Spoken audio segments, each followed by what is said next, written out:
Assalamu alaikum and welcome back to my YouTube channel. This is me Sabah Farooq and today we are going to study isolated system. But before starting this topic, we are recalling our previous knowledge. हमने last lecture जो है वो पढ़ा था Newton laws of motion पे, wait, concept of weight पे and उसके बाद जो था वो टॉपिक था लीनियर मोमेंटम का और उसका रिलेशन फोर्स के साथ। तो आज हम आइसोलेटेड सिस्टम के बारे में पढ़ने जा रहे हैं। आइसोलेटेड नाम से ही ज़ाहिर है, आइसोलेट देखें हम उस चीज़ के लिए वर्ड यूज़ करते हैं जो कि मतलब इलादा हो, ठीक है, जिस पे जो है वो किसी दूसरे का कोई भी इन्फ्लुएंस ना हो। इसी तरह से आइसोलेटेड सिस्टम जो है वो कलेक्शन ऑफ पार्टिकल है जो कि एक दूसरे के साथ इंटरेक्ट करते हैं, लेकिन उनका एनवायरनमेंट के साथ जो है वो कोई भी उनकी मोशन पे एनवायरनमेंट का कोई भी इफ़ेक्ट नहीं होता, वो नेग्लिजिबल होता है। तो ऐसे सिस्टम को आइसोलेटेड सिस्टम कहा जाता है। अगर हम इसको डिफ़ाइन करें तो इस तरह से कहेंगे, an isolated system is a collection of particle that can interact with each other but whose interaction with environment outside the collection have a negligible effect on their motion. कि वो सिस्टम जिसका कि बाहर वो एनवायरनमेंट जो है उसको influence ना करे, या हम इन सिंपल वर्ड जो है ये कह सकते हैं कि आइसोलेटेड सिस्टम वो सिस्टम होता है जिस पे एक्सटर्नल फोर्सेस जो है उसका इफ़ेक्ट जो है वो ज़ीरो कंसिडर किया जाता है। और सबसे जो है वो पहली बात ये है कि कलेक्शन ऑफ पार्टिकल्स का बिहेवियर जो कि एक दूसरे के साथ इंटरेक्ट करते हैं, एक हम उनको जो है इमेजिनरी बाउंड्री के अंदर रखते हैं उन पार्टिकल्स को, वो बाउंड्री जो है वो पार्टिकल को एनवायरनमेंट से आइसोलेट करती है, ठीक है। उस बाउंड्री के अंदर जितने भी पार्टिकल होंगे उनको हम एक सिस्टम कहेंगे और आउटसाइड जो है वो क्या होगी, सराउंडिंग होगी। तो सिस्टम और सराउंडिंग को जो चीज़ वो करती है, सेपरेट करती है, वो बाउंड्री होती है। लेकिन क्या होता है कि कुछ पार्टिकल जो हैं उन पे फोर्स एक्सर्ट होती है जब अगर बाउंड्री ना हो तो, ठीक है। लेकिन हम इंटरेक्शन ऑफ पार्टिकल्स को समझने के लिए इन्वायरमेंट का कोई भी इफ़ेक्ट अंदर पार्टिकल या सिस्टम पे नहीं देखेंगे। ऐसे सिस्टम को कहा जाता है आइसोलेटेड सिस्टम। जैसे कि आपके सामने ये फिगर में जो है एक सिस्टम बनाया हुआ है, उसकी बाउंड्रीज़ भी बनाई हुई हैं, उसको मेंशन भी किया हुआ है और इनसाइड जो पार्टिकल्स हैं उनको शो किया हुआ है, ठीक है। नेक्स्ट हमारे पास है Newton laws and conservation of momentum.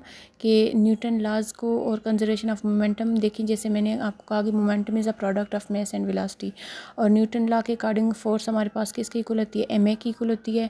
और फोर्स और मोमेंटम का रिलेशन देखें तो वो होता है F is equal to delta P over delta T.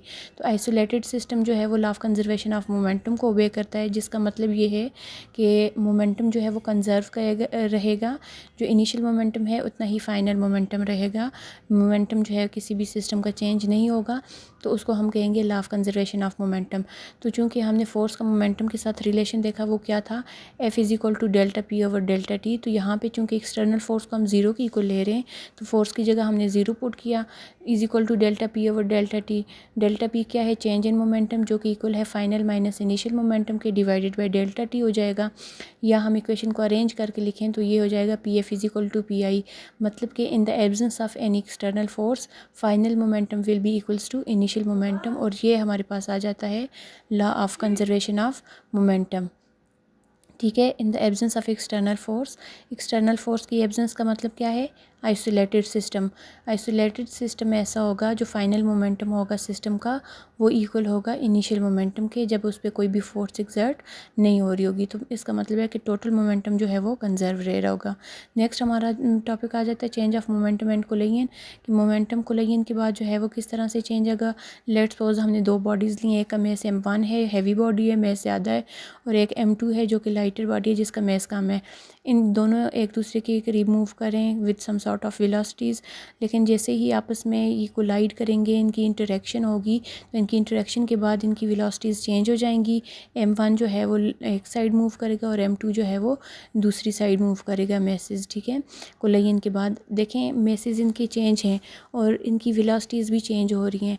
Collision से पहले इनकी वेलोसिटीज़ को हमने u1 और u2 से शो किया, और कोलिजन के बाद इनकी वेलोसिटीज़ को हमने v1 और v2 से शो किया। इस वजह से कि मैसेज तो जो है वो कांस्टेंट रहेंगे, मैस तो चेंज नहीं होगा, जो चीज़ चेंज होगी वो है वेलोसिटी। इस वजह से हमने वेलोसिटी को, इनिशियल वेलोसिटी को जो है वो u1 और u2 से शो किया, और फाइनल वेलोसिटी को जो है वो v1 और v2 से शो किया।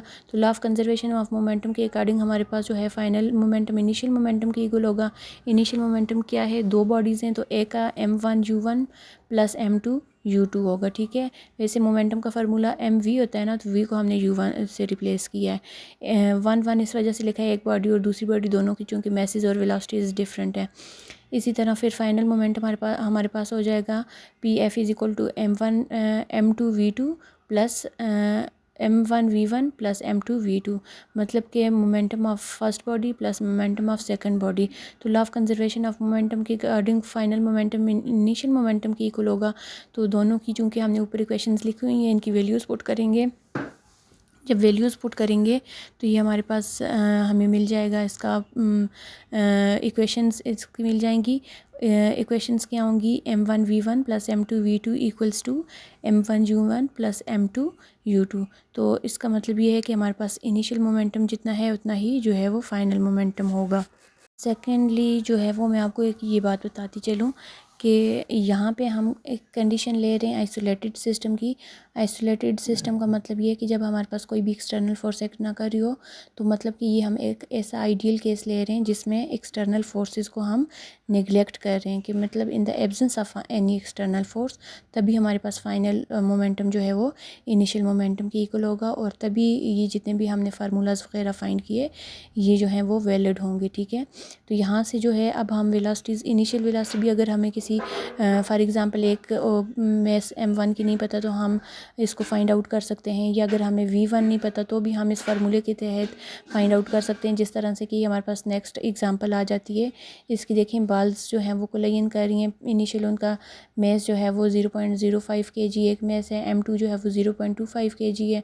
तो बिफ़ोर कोलाइन उनकी वेलोसिटीज़ बताई हुई हैं, आफ्टर कोलाइन एक वेलोसिटी बताई हुई है, और दूसरी जो है वो हमने वेलोसिटी v2 फाइंड करनी है। वही वाला फार्मूला यूज़ करेंगे, इक्वेशंस को अरेंज करेंगे। अब जैसे v2 फाइंड करना है तो v2 के हमारे पास m2 जो है वो मल्टीप्लाई हो रहा है, दूसरी साइड जाके डिवाइड हो जाएगा। सारी वैल्यूज़ बाकी आपको गिवन है, तो जब आप वैल्यूज़ पुट करेंगे तो आपको इसका आंसर मिल जाएगा, ठीक है। तो यूनिट जो है वो वेलोसिटी की क्या होती है, मीटर पर सेकंड। इसी तरह से नेक्स्ट जो है आपके पास इसी से रिलेटेड एक असाइनमेंट दी हुई है, तो उसमें भी जो है वो मैस एक गिवन है, वेलोसिटीज़ गिवन है before the कोलाइन, after कोलाइन velocity given है। तो हमने जो है वो फाइनल वेलोसिटी मतलब कि उसकी डिस्क की फाइनल वेलोसिटी को फाइंड आउट करना है। सेम हम यही वाला प्रोसीजर यूज़ करेंगे, यही फार्मूला यूज़ करेंगे। जस्ट जो है वो आपने इस फार्मूला को डिज़ाइन करना है, उसमें करेक्ट जो है वो वैल्यूज़ पुट करनी है, और आपने इसको जो है वो सॉल्व करना है। अगर स्टिल आपके पास कोई इशू आता है तो डू आस्क टू मी, ठीक है। नेक्स्ट हमारे पास टॉपिक आ जाता है change of momentum and explosive force, कि किस तरह से मोमेंटम चेंज होता है, और एक्सप्लोसिव फोर्सेस का बताया हुआ है जहाँ पे particles of the system move apart from each other. मतलब एक्सप्लोजन का क्या मतलब होता है, कोलाजन और एक्सप्लोजन ये दोनों जो हैं वो सेम ही टर्म्स हैं, लेकिन इनमें थोड़ा बहुत डिफरेंस ये है कि कोलाजन जो है वो हम स्मॉल पार्टिकल्स के केस में लेते हैं, जबकि एक्सप्लोजन जो है वो एक बड़े लेवल पे जहाँ पे ज़्यादा फोर्स एक्सर्ट होती है, और पार्टिकल्स जो हैं वो ज़्यादा फोर्स के साथ जो है एक दूसरे के साथ इंटरेक्ट करते हैं, तो उसको एक्सप्लोजन कहते हैं। एक्सप्लोसिव फोर्सेस जो हैं वो ज़्यादा होती हैं, ग्रेटर होती हैं as compared to collagen. Collagen जो है वो ये इन अ शॉर्ट लो टोन में हम इसको ले रहे हैं ना, कि इसमें पार्टिकल्स की इंटरेक्शन होती है, जबकि एक्सप्लोजन जैसे कि धमाके हो गए, ये जिस तरह से हैवी पार्टिकल्स ज़्यादा फोर्स के साथ जब एक दूसरे के साथ इंटरेक्ट करते हैं तो वो एक्सप्लोजन होती है। तो मोमेंटम किस तरह से चेंज होता है एक्सप्लोजन के दौरान, तो इसमें जो है इसका बताया हुआ है कि एक्सप्लोजन जो है वो कोलाजन के अपोजिट है। एक्सप्लोजन में क्या होता है, विच could be form expanding spring of the from expanding hot gases internal forces. If the system is isolated, its total momentum during the explosion will be conserved। तो मतलब एक एक्सप्लोजन में यही कहते हैं कि जैसे कोलाजन जो है वो मैंने आपको बताया इन लो टोन हम इसको यूज़ करते हैं, कि ये जो है ये शॉर्टर टर्म आ जाती है, जबकि एक्सप्लोजन जो है इसमें एक्सप्लोसिव फोर्सेस इंटरनल फोर्सेस जो हैं वो इंटरेक्ट करती हैं। और इसमें भी अगर हम आइसोलेटेड सिस्टम लें तो बिफ़ोर और आफ्टर कोलाजन जो है explosion, sorry, before and after explosion जो है वो हमारे पास मोमेंटम कंजर्व रहेगा। नेक्स्ट इसी की एग्जांपल हमारे पास आ जाती है रॉकेट प्रोपल्शन एंड थ्रस्ट, कि ये जो है जैसे मजल्स वेलोसिटी होती है रॉकेट प्रोपल्शन में, तो रॉकेट जो है वो गैसेस को इजेक्ट करता है अपनी टेल से हाई वेलोसिटीज़ के साथ, जिस तरह के बिल्कुल इसी तरह जिस तरह से कि राइफ़ल जो है वो बुलेट को इजेक्ट करती है, या कैनन फायर्स या शेल्स को जो है अपने बैरल से करती है, इजेक्ट करती है। ठीक है, रॉकेट का मास जो है वो कांस्टेंट नहीं होता, क्योंकि उसका फ्यूल जो है वो कांस्टेंटली कम हो रहा होता है एक्सप्लोजन के दौरान। ठीक है, तो इसका मतलब ये है कि उसकी एक्सेलरेशन जो है वो रॉकेट को मिल रही होती है। इस एक्सेलरेशन को कहते हैं थ्रस्ट, जो कि गैसेस से रॉकेट की जो है वो गैसेस से उसको मिल रही होती है। और इसी तरह से इधर भी कंजर्वेशन ऑफ मोमेंटम होता है। इस तरह से होता है कि जैसे ही रॉकेट जो है वो ब्रस्ट होता है तो उसकी गैसेस फ्यूल जो है वो निकलता है और वो बैकवर्ड डायरेक्शन में होता है, और एज अ रिज़ल्ट रॉकेट जो है वो फॉरवर्ड डायरेक्शन में मूव करता है। तो जितनी जो है वो जो है बिफोर कोलिजन या एक्सप्लोजन जितनी उसकी मोमेंटम होता है, अगर आइसोलेटेड सिस्टम होगा तो आफ्टर कोलिजन भी उसकी एक्सप्लोजन जो है वो उतनी ही रहेगी। तो इसका मतलब ये है कि law of conservation of momentum जो है वो हम इस पे भी अप्लाई कर सकते हैं। लेकिन कंडीशन क्या है, इसके लिए कंडीशन ये है कि सिस्टम हमारा कैसा होना चाहिए, आइसोलेटेड होना चाहिए। नेक्स्ट हमारा टॉपिक आ जाता है फ्रिक्शन। तो फ्रिक्शन क्या है, वो फोर्स है that opposes the relative motion of attempted motion between system in contact. जब भी कोई दो सिस्टम आपस में कॉन्टैक्ट में आएंगे तो उनकी जो अपोजिट रिलेटिव मोशन होगी उसको हम कहेंगे फोर्स ऑफ फ्रिक्शन। इसकी आसान सी एग्जांपल आ जाती है, जैसे कि हम अपने हाथों को रब करते हैं, तो मींस के ये भी जो है वो फ्रिक्शन की एग्जांपल आ जाती है। इसको डिनोट करते हैं एफ़ के साथ, फोर्स है और इस वजह से ये वेक्टर क्वांटिटी भी है और इसकी यूनिट भी न्यूटन है।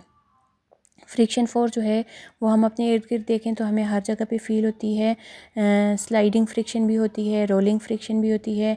जैसे इसकी कॉमन सी मैं आपको एग्जांपल दे देती हूँ, गाड़ियाँ जो हैं वो रोड पे चलती हैं, वो भी फ्रिक्शन की वजह से चलती हैं। हम जो है वो ग्राउंड पे चल सकते हैं बिकॉज ऑफ फ्रिक्शन। हम नोटबुक पे लिखते हैं, it is because of friction. जब हम हैंड्स को रब करते हैं, ये भी फ्रिक्शन है।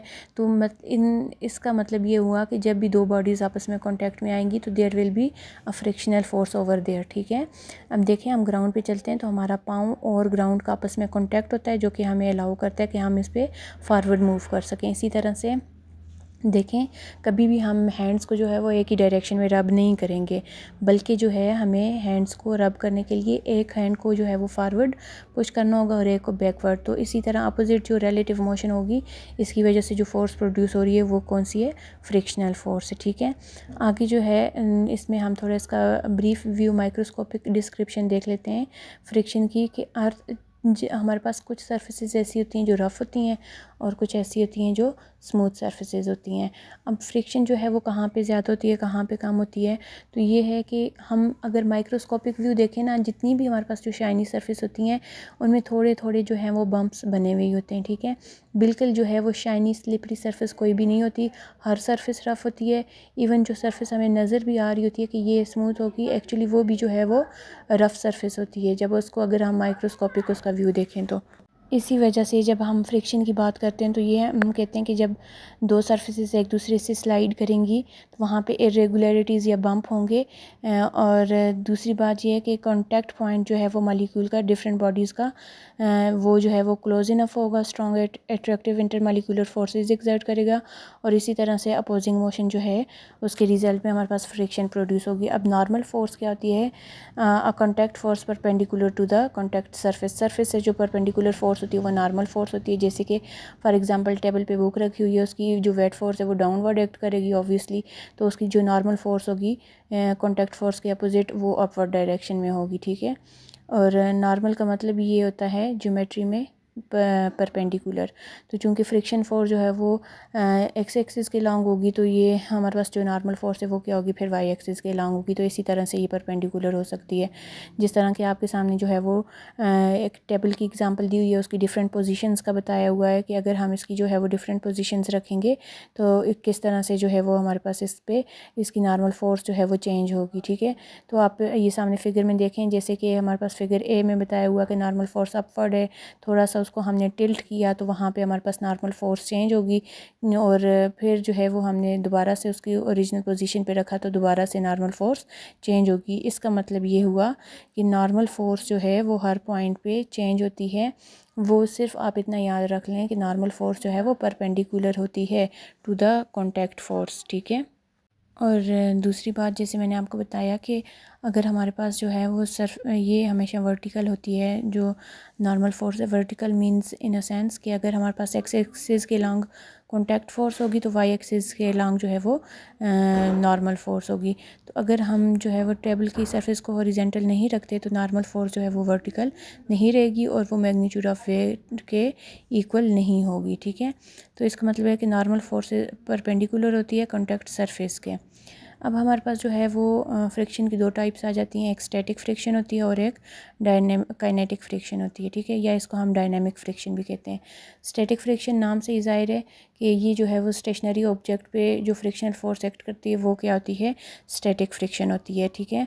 Frictional force that tends to prevent a stationary object from starting to move, मतलब कि वो उसको मूव करने से बचाती है या रोकती है या अपोज करती है। तो इसको क्या कहते हैं, स्टैटिक फ्रिक्शन कहते हैं। जैसे कि हमने अभी जो है वो बुक की एग्जांपल ली थी, या जैसे हैवी क्रेट को पुश करते हैं, जैसे आपकी बुक में एग्जांपल दी हुई है, तो उसको हम पुश करेंगे तो उस पर हम फोर्स अप्लाई करेंगे। जब उसको जो है तो अगर फोर्स ना अप्लाई करें तो वो अपनी जगह पे स्टैटिक रहेगी, तो उसकी और सरफेस के दरमियान में जो भी हमारे पास जो फोर्स होगी वो क्या होगी, फ्रिक्शन फोर्स होगी, ठीक है। तो वो फोर्स एक दूसरे को बैलेंस किए हुए होगी, इसी वजह से वो मूव नहीं कर रही होगी। लेकिन अगर हम इसको ज़्यादा स्ट्रेंथ से क्रेट को जो है वो मूव करवाएंगे तो क्रेट जो है वो स्लाइड होना शुरू हो जाएगा। तो इस वजह से हम कह सकते हैं कि मैक्सिमम हमारे पास जो है मैग्नीट्यूड जो है वो फ्रिक्शनल फोर्स होती है, और जब हम जो है एक्सीड करते हैं अपनी मैक्सिमम मैग्नीट्यूड को तो क्रेट जो है वो स्टार्ट करेगा मोशन को, ठीक है। तो दूसरा हमारे पास आ जाता है काइनेटिक फ्रिक्शन। काइनेटिक फ्रिक्शन वो है जो कि ड्यूरिंग मोशन अप्लाई होती है, frictional force that act against during motion of an object in a direction opposite to that of direction of motion, और इसको हम एफ के ऐसे डिनोट करते हैं। काइनेटिक नाम से ही ज़ाहिर है कि काइनेसिस जो है वो ग्रीक लेटर है जिसका मतलब है मोशन, ठीक है। तो जब जैसे हमने कहा कि हैवी क्रेट है, पहले मूव नहीं कर रहा, अगर हम उस पर कम फोर्स अप्लाई करेंगे, लेकिन जैसे ही फोर्स ज़्यादा अप्लाई करेंगे तो वो मोशन स्टार्ट करेगा, तो उस दौरान उसके पास जो फोर्स होगी वो फ्रिक्शन होगी, वो कौन सी होगी, काइनेटिक फ्रिक्शन होगी, ठीक है। जैसे हमने कहा कि हैवी क्रेट जो है वो start motion, it will be because of kinetic friction, जिसको कि हम एफ के ऐसे डिनोट करते हैं। तो इसी तरह से जो है वो टेबल में डिस्क्रिप्शन भी दी हुई है इसकी, जिसमें कि आपको बताया हुआ है कि कोई भी मोशन नहीं हो रही, वो स्टैटिक फ्रिक्शन है। थोड़ी हम इस पे फोर्स अप्लाई करें फिर भी मोशन नहीं हो रही, ये भी स्टैटिक है। लेकिन जब हम ज़्यादा फोर्स अप्लाई करेंगे तो इट विल स्टार्ट मोशन, तो ये हमारे पास काइनेटिक फ्रिक्शन है। अल्लाह हाफिज़।